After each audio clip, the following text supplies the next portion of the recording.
Boa noite, queridos alunos, queridas alunas. É com grande alegria que eu venho aqui conversar com vocês um pouquinho hoje, tá?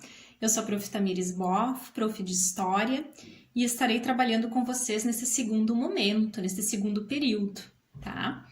Então, o primeiro momento ficou a cargo do professor Henrique, que trabalhou com vocês mais a História Geral, tá? Então, assim, eu, nesse segundo momento, vou trabalhar a história do Brasil. Devido, assim, ao meu contexto, né, devido a que tá bastante corrido ultimamente, bastante tumultuado, então, infelizmente não será possível as aulas online, que seriam o ideal, tá? Mas conversando com o Padre Eliseu, nós pensamos em uma maneira de que isso não prejudicasse, e de que isso não fosse uma eventualidade que atrapalhasse os conteúdos, que também atrapalhasse vocês, né, os estudos de vocês. Então, por isso a gente pensou em realizar, então, as aulas gravadas, tá? Então, além dessas aulas gravadas que nós teremos, eu também estarei disponibilizando um material para vocês estudarem, assim como slides, tá? Com todo o conteúdo resumido. Para que também, em alguns momentos, vocês possam ler, tá? Além de assistir os vídeos. Então, falando das nossas aulas, eu vou explicar para vocês um pouquinho da metodologia e de como essas aulas serão divididas, tá? Então, assim, a história do Brasil, ela foi dividida pelos historiadores em 10 períodos, tá? Então, assim, nós contamos 10 períodos. O primeiro período que nós iremos trabalhar é o período pré-colonial, o descobrimento do Brasil, 1500, 1530. O segundo período, então, é o Brasil colônia, né? 1530, 1822. Então, a independência, o terceiro momento. Quarto momento é o primeiro reinado. Quinto momento, nós estaremos trabalhando o segundo reinado. Sexto momento, a República Velha. Depois, revolta de 1930. Era Vargas. Nono momento, a ditadura militar, que é um tema que eu gosto muito de trabalhar também. E o 10º momento é o Brasil atual, o presidencialismo, como ocorreu, então, todos esses períodos, até chegarmos nos dias atuais. Então, assim, esse foi um vídeo, no nosso primeiro vídeo, né, para contextualizar tudo isso, para falar com vocês, para chegar até vocês de uma forma que vocês compreendam, então, como será. E dizer que é uma alegria, vai ser uma alegria gigantesca poder estar contribuindo com esse aprendizado de vocês, mesmo que com todo esse contexto, né, de aulas gravadas. Mas eu espero, assim, que isso seja apenas um detalhe e que a gente consiga formar laços, que a gente consiga passar por cima de tudo isso e aprender uns com os outros, ok? Um beijo, então, para vocês. Boa noite, turma. Bom, então este é o primeiro vídeo das nossas aulas sobre a história do Brasil. Então, a aula de hoje, ela vai ser dividida em 2 períodos. Primeiro período, Brasil pré-colonial. E segundo período, Brasil colônia. Bom, então o período pré-colonial, ele corresponde aos primeiros contatos dos portugueses com as terras brasileiras, tá? Que é uma consequência da expansão marítima portuguesa no século XV, ok? Então, quais eram os objetivos dos portugueses? O que eles buscavam? O que eles pretendiam, né, com isso? Então, o principal objetivo deles era a busca por especiarias, por ouro, por metais, né? Tudo isso em prol de enriquecer a sua metrópole. Bom, então, quando Pedro Álvares Cabral chegou até as terras brasileiras em 22 de abril de 1500, eles se depararam com os nativos indígenas, os povos indígenas, né, que compunham uma grande variedade étnica, né, ou seja, diversas tribos e diversas etnias. A gente pode citar como exemplos os paraíbas, os Gês, os tupis guaranis, dentre outras, tá? Uma grande variedade. Então, assim, mesmo com tantas diferenças culturais entre esses povos, portugueses e indígenas, existem relatos, né? Então, segundo a carta de Pero Vaz de Caminha, apesar de tudo isso, de dois contextos tão diversos, eles conseguiram manter, assim, esses primeiros encontros pacíficos, tá? Imagina, foi um choque de cultura, né? Tanto de um lado quanto do outro. Ou seja, diferenças no vestuário, crenças, religiosidade, política, alimentação, dentre tantas outras, né, que a gente pode citar, tá?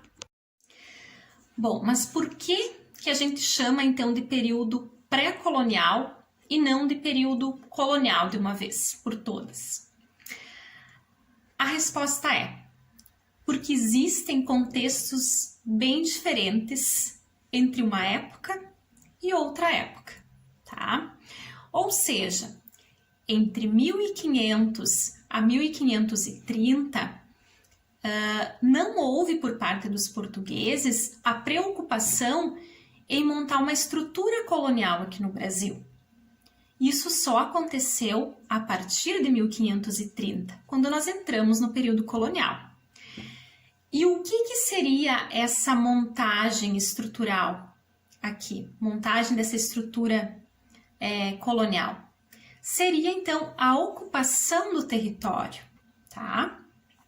Porém, neste primeiro momento, 1500 a 1530, Portugal não se preocupou com isso, porque ele visava, né, aquilo que lhe rendia mais lucratividade, que era o comércio asiático, o comércio oriental, o comércio das especiarias, certo? Bom, mas mesmo não havendo a preocupação com a montagem dessa estrutura colonial aqui no Brasil, que seria então a ocupação do território, a povoação desse território, não quer dizer que Portugal deixou o Brasil de lado. Pelo contrário, tá? Enquanto isso, eles montavam expedições, os portugueses montavam expedições e mandavam para o Brasil, ok? Então, quais eram essas expedições que eram enviadas para cá?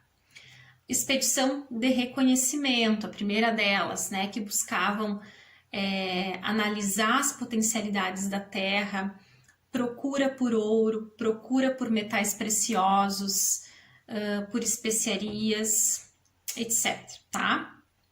Expedição de proteção, tá? Buscava vigiar a costa brasileira, tá? Para evitar que estrangeiros entrassem na costa, tá? Que outras pessoas ocupassem esse território, ok? Expedição de exploração foi, então, a exploração do pau-brasil, né? Foi a extração do pau-brasil que teve a sua grande importância econômica naquele momento, né? Visto que ele era usado para a fabricação de móveis, para o tingimento de roupas, né? Como ele tinha, então, essa pigmentação avermelhada. Então, Portugal lucrou bastante, né, com o pau-brasil. Foi uma das atividades econômicas ali que mais lhe rendeu lucro, tá? Neste período. Então, agora nós vamos falar sobre mão de obra. Qual foi a mão de obra utilizada para a exploração, para a extração do pau-brasil? Obviamente que nesse contexto foi utilizada a mão de obra indígena, tá? Mas aqui eu faço uma observação, que neste contexto, tá? O índio ainda não fora escravizado, ou seja, a mão de obra indígena foi com base no escambo. E o que foi o escambo? O escambo, ele funcionava praticamente como uma moeda de troca, certo? Ou seja,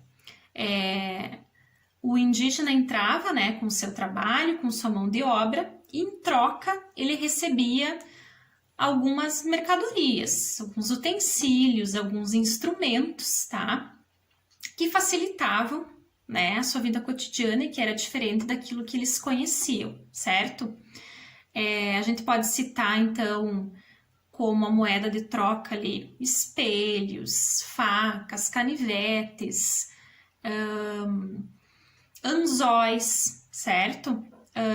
Machado de ferro também, que substituiu o machado de pedra que eles utilizavam anteriormente. Então, várias coisas então foram atribuídas neste contexto de troca. Bom, neste período então, os portugueses eles foram construindo ao longo da costa brasileira as chamadas feitorias, tá? Então, o que eram as feitorias? Elas eram postos, tá? Para que eles guardassem, armazenassem a madeira extraída, certo? Então, o pau-brasil ele era retirado da costa, levado até as feitorias, e das feitorias ele era embarcado, essa madeira era embarcada em navios portugueses para ser comercializada em outros países. Bom, por volta de 1530, tá, houve uma queda do comércio português no Oriente. Tá? Então, essa queda, esse declínio, ele ocorreu devido ao aumento da concorrência com os franceses e com os espanhóis, certo? Aliada, então, a essa queda do comércio, a gente pode somar que havia ali uma constante preocupação com a presença dos franceses no litoral, né? Porque isso colocava em risco esse domínio territorial por parte dos portugueses, tá?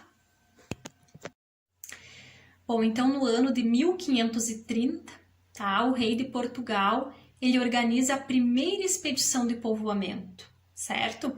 Inicia-se aí então a montagem de uma estrutura colonial que até então não havia sido efetivada, tá? Então essa expedição ela foi liderada por Martim Afonso de Souza, foi composta por 5 navios e num total de aproximadamente 400 homens, né, que vieram então ocupar o nosso território, tá? Vieram colonizar o nosso território, ok? Bom, então essa expedição, né, além de ter esse caráter colonizador, de povoamento, ela tinha também como objetivo fundar vilas, né, erguer fortificações, expulsar invasores que poderiam pôr em risco ali o domínio territorial, né, também descobrimento de novas riquezas, né, e também dar início ali ao cultivo, né, à produção da cana-de-açúcar, certo? Então, 1530, né, nós entramos aí no período colonial.